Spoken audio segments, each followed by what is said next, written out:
গত 24শে মার্চ রাজধানীর বারিধারা কালাচাঁদপুর এলাকায় সকালে নার্সারি ব্যবসায়ী সাদিকুর রহমান ও তার স্ত্রী রোমানা নার্গিসকে গুলি করে হত্যা করে এলাকার বখাটে যুবক রুবেল। নিহতদের বিশ্ববিদ্যালয় পড়ুয়া মেয়ে সুরাইয়া ইয়াসমিন ইতির একসময়ের প্রেমিক রুবেলের সঙ্গে বিয়ে দিতে রাজি না হওয়ায় তার চোখের সামনেই হত্যা করা হয় বাবা মাকে। ঘটনার 3 দিন পর পুলিশের হাতে আটক হয়ে রুবেল অকপটে স্বীকার করে সব। গোপন গোপন ছবি তোলা ইয়াহুতে ইয়াহু মেসেঞ্জারে এগুলো আদান প্রদান করতো আর নতুন করে প্রেম করতো, সেটা আমার আম্মা জানতো। এটা আমি বাসায় জানার পর আমি চিল্লাচিল্লি করছি।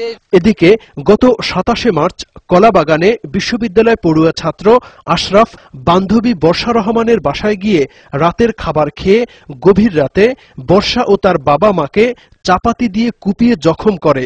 এ ধরনের ঘটনার জন্য ছেলে মেয়েদের অবাধ মেলামেশাকেই দায়ী করছেন পুলিশ। বাবা মা বোন গিয়ে ঘুমাইয়াছিল আর তার মেয়ের সাথে তার বয়ফ্রেন্ড সে ড্রয়িং রুমে গল্প করবে, তারপর 3টা বাজে ঘটনা ঘটাবে, এগুলো তো আমাদের সমাজে অনুমোদন করে না। আধুনিকতার নামে ছেলে মেয়েদের অবাধ মেলামেশা বন্ধ করা না হলে এ ধরনের ঘটনা ভবিষ্যতে বাড়ার আশঙ্কা মনোবিজ্ঞানী ও ধর্মীয় বিশেষজ্ঞদের। ডেফিনেটলি বাংলাদেশের একটা কালচার রয়ে গেছে। বাংলাদেশে কালচার বলতে আমাদের ধর্ম, আমাদের জীবনযাপন, আমাদের চিন্তা চেতনা সবকিছু রয়ে গেছে। যে মেয়ের সাথে কথা বলা, বন্ধুত্ব তৈরি করার কথা চিন্তা করতে পারতাম না, কিন্তু এখন কি করে, এখন যদি আমার মেয়ে যদি ছেলে বন্ধুরা যদি নিয়ে যদি আসে, তা আমি তো বাধা দিতে পারছি না, কারণ সমাজ পরিবর্তন হয়ে গেছে। আমি একা তাকে কোথায় বাধা দেবো? হ্যাঁ, তবে এখানে যে নিয়ন্ত্রণ, যেটা parents must control, they should set a limit.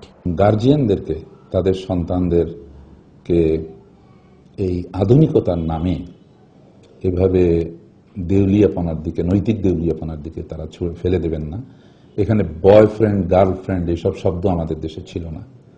এইগুলোর থেকে আমরা এইসব শব্দ উচ্চারণ করব না। যৌন সুরসুরি মূলক যে সমস্ত প্রচারণা আছে সেগুলি মিডিয়াতেই হোক, যেখানেই হোক, এগুলো বন্ধ হওয়া দরকার। এবং নৈতিক শিক্ষা, ইসলামী শিক্ষা এইটাকে, বা ধর্মীয় শিক্ষা, যে যে ধর্মেরই লোক হন তাদের জন্য ধর্মীয় শিক্ষাকে আবার ফিরিয়ে আনা দরকার। বিশেষজ্ঞদের মতে ছেলে মেয়েদের অবাধ মেলামেশা, উঠতি বয়সী তরুণ তরুণীদের অবাধে চলাফেরা, বিবাহপূর্ব দীর্ঘদিনের প্রেম, এসবই এই অনাকাঙ্ক্ষিত দুর্ঘটনার জন্য মূলত দায়ী। তাদের মতে এখনই এই অবস্থা প্রতিরোধে ছেলে মেয়েদের অবাধ মেলামেশা, বিশেষ করে আধুনিকতার নামে ইচ্ছে মতো চলাফেরা বন্ধ করতে হবে। পাশাপাশি অল্প বয়স থেকেই ছেলে মেয়েদের ধর্মীয় ও নৈতিক শিক্ষায় শিক্ষিত করতে হবে। কামরুজ্জামান বাবলু, দিগন্ত টেলিভিশন, ঢাকা।